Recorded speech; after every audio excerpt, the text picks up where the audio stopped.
কত তুলসী গাছের ডাল নিয়ে এসেছি। তো এই গাছগুলো শুকিয়ে গেছে, অনেক দিন হলো, পুরনো গাছ, তো শুকিয়ে গেছে। এখন চড়ার দিন না প্রচণ্ড, তো তাতেই শুকিয়ে গেছে। এই যে এই ডালগুলোকে কেটে কেটে আমি এখন প্রদীপের সলতে বানাচ্ছি। এগুলো প্রত্যেক সোমবার করে আর বৃহস্পতিবার করে এইগুলো দিয়ে আমি সন্ধ্যের সময় সন্ধে আরতি করে থাকি। তারপরে একটুখানি সলতে এর মধ্যে পেঁচিয়ে নিয়ে প্রদীপের শিখা যেটাতে দেওয়া হয় প্রদীপ জ্বালিয়ে থাকি।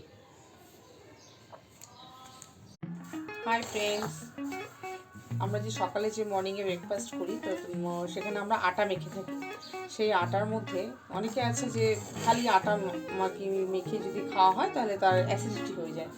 তো এই যে মশলাটা আমি তৈরি করছি, এর মধ্যে মেথি পাতা আছে, জোয়ান আছে আর লবণ দেওয়া আছে। কাঁচা লবণটা আমি খাবো না, কাঁচা লবণে প্রেশারটা বেড়ে যায়, সেজন্য